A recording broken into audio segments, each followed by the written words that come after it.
nubwo ubu Ukraine irwana n'Uburusiya ariko ni ibihugu byombi bisangiye byinshi kandi binahuriye ku bindi bitari bike bijyana n'amateka ibihugu byombi bisangiye nko kuba hari ubutaka n'intara mu bihe bitandukanye byagiye bihinduranya uruhande bibarizwaho nk'ahigeze kuba mu Burusiya hagahinduka muri Ukraine cyangwa se n'ikinyuranyo cyabyo ahari muri Ukraine naho hakaba mu Burusiya.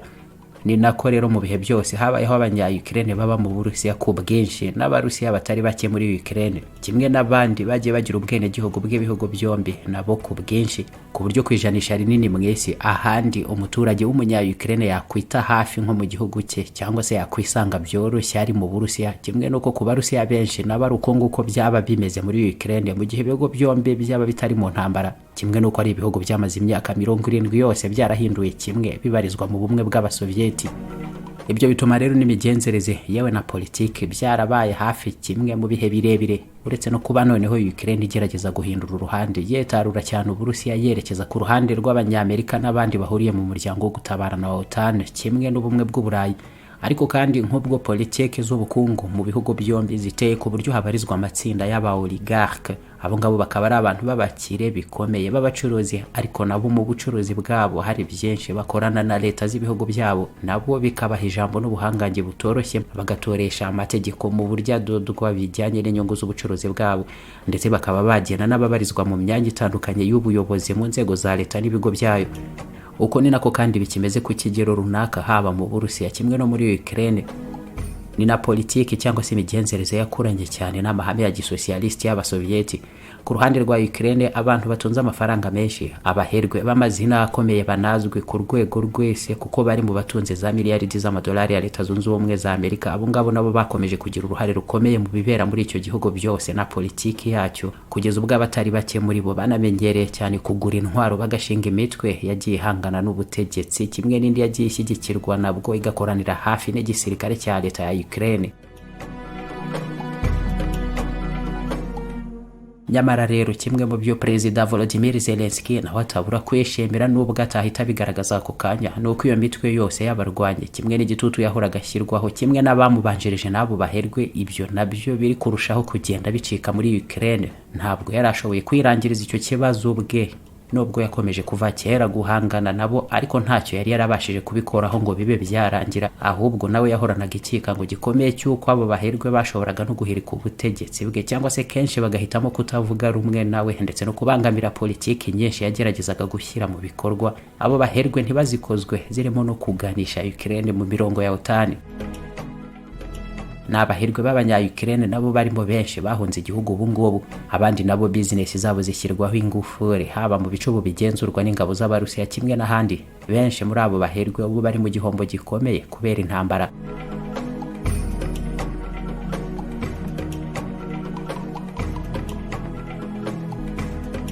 Kugeza ubu ngubu umuherwe w'akayabo kurusha abandi bose muri Ukraine ni Bwana Yabakozeho afite imyaka 56 y'amavuko.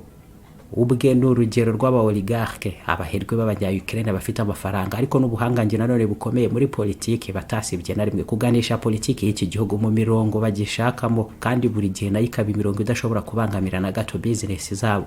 Yabakozeho yabarirwaga akayabo ka miliyaridi 13 na miliyoni 700 z'amadolari ya Leta Zunze Ubumwe za Amerika ariko ubu yarahombye nawe aragabanuka cyane. Ubundi muri Ukraine hose azwi mweze n'abamuhimba umwami w'intara ya Donbass. Ibyo ni nabyo bice avukamo ariko si nebyo gusa kuko yanashoye imari ikomeye hirya no hino mu zindi business zitandukanye muri Ukraine ashora nk'ubwa akayabo mu nganda zikora ibyuma zirimo n'izihambaye ku rwego rw'isi nk'urwitwa Azovstal rwo ruheruka kugarukwaho cyane no mu ntambara iri kubera muri Ukraine ubu ngubu ruri mu mujyi wa Mariupol uheruka kubisibaniro rikomeye n'abarwanyi benshi b'abanya-Ukraine bakamara igihe kinini ariho bashinze ibirindiro byabo na nyuma y'uko Abarusiya bari barangije kwigarurira hafi ibice byose by'uyu mujyi wa Mariupol. Ubu ngubu urwo ruganda rwa Azovstal ni itongo ritagira icyo rikorerwamo kandi rwahoze ari rumwe mu nganda z'ubuhangange bukomeye mwese mu gukora ibyuma. Nta nubwo ari byo gusa ni nawe utunze ikigo kinini kibarizwamo ibitangazamakuru hafi ya byose bikomeye muri Ukraine. Hanyuma akaba ari nagira ikipe y'umupira w'amaguru iri mu zikomeye muri iki gihugu Shakhtar Donetsk FC.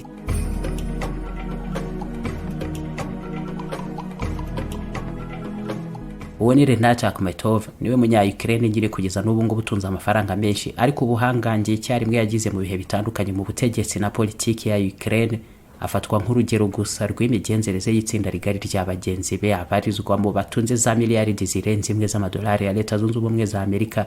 Usanga ahanini ari abakire koko bafite n'abadepite ubwabo bagejeje mu nteko ishinga amategeko y'iki gihugu ari nk'abantu bayibahagarariyemo, abo ngabo bakaryama cyane ku nyungu zabo baherwe mu nteko, ku buryo amategeko yose yashyirwaho ahindurwa buri gihe aganishwa mu mirongo ituma ubucuruzi bwabo n'ibitekerezo byabo ari byo bijya imbere. Waba utunze ibikoresho bya Apple ukaba ugihangayikishwa n'amashajeri apfa buri kanya? Hari amakuru udafite? iFix Technology Limited imaze imyaka irenga 5 ikemura mwene ibyo bibazo.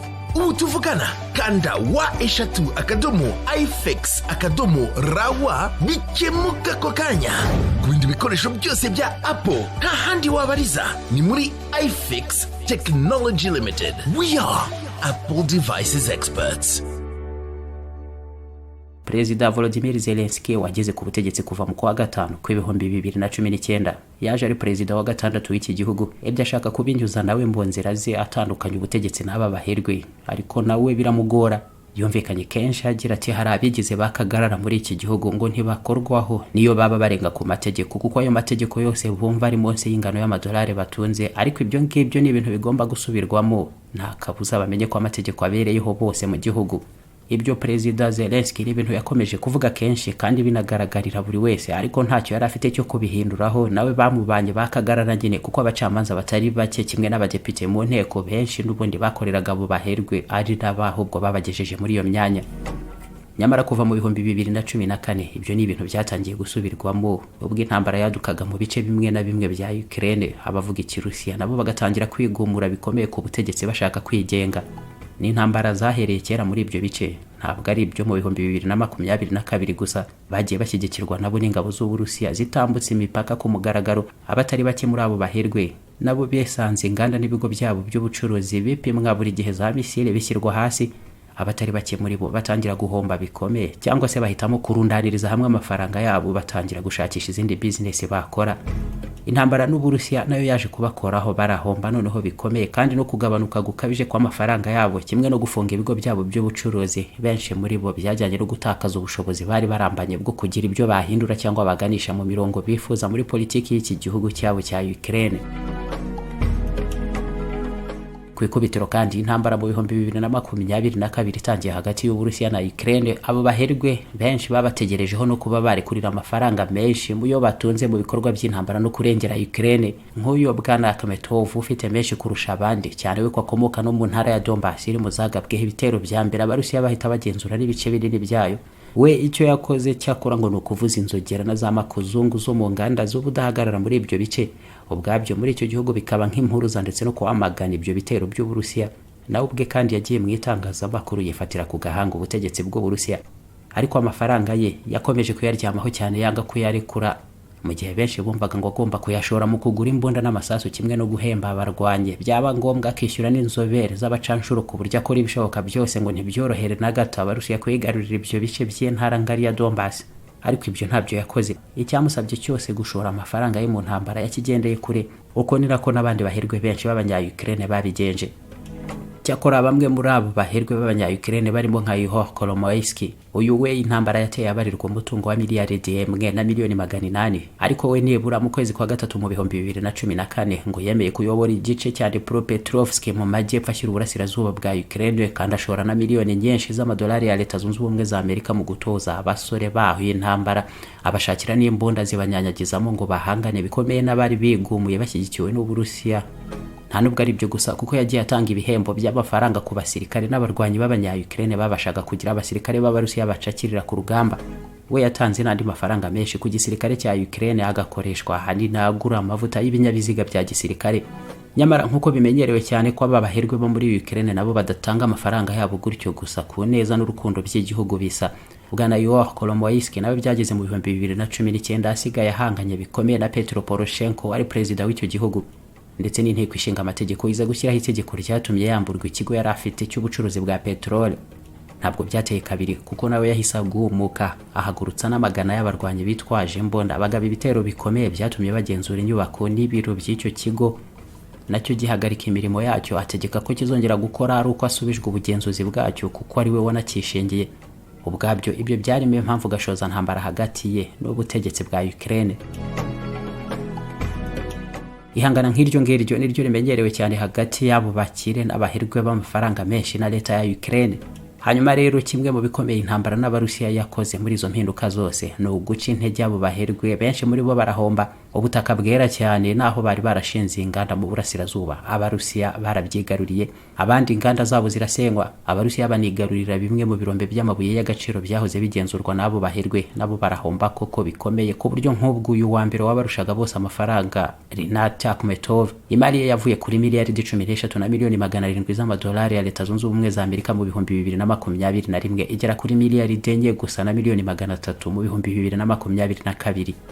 Aba nabo n'abaherwe bishoye mu ihangana rikomeye na Perezida Zelensky mu bihumbi 2021, nawe noneho yatoresheje itegeko ryiswe désoligarchisation rigamije kuvana abakire bamenyereye gukoresha amafaranga yabo bwite mu mishinga n'ibikorwa ubundi bireba leta, maze hashaka ingengo y'imari yabyo.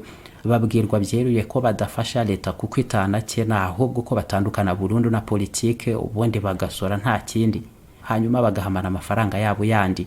Gutandukanya amafaranga n'imitungo bwite n'imirimo ya leta na politike nicyo cyari kigambiriwe. Abo bakire muri Ukraine iryo tegeko ryarabashegeshe bikomeye, byitwa ko ubutegetsi bwa Perezida Zelensky bubigerezaho nkana.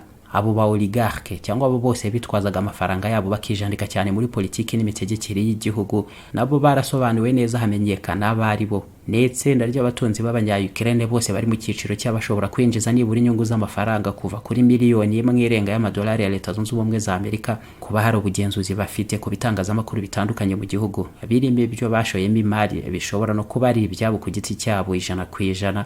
Abo bose bashyizwe ku rutonde, amazina yabo aratangazwa, hashyirwaho amategeko yo kubahozaho ijisho bikomeye mu bugenzuzi buhoraho ku buryo batanyereza n'urutoboye mu misoro, ubundi bashyirwa ku ruhande mu bya politiki. Uretse ibyo kandi muri Ukraine nabwira itegeko Perezida Zelensky nawe yabashije gutoresha ryongeye gukoma mu nkokora ubuhangange bw'abanyamafaranga mu buryo bwose, nta wongeye no kugira uburenganzira ubwo aribwo bwose bwo gutera inkunga ibikorwa by'imitwe ya politiki cyangwa n'iby'abanyapolitike mu bihe byabo biyamamariza imyanya mu nzego za leta.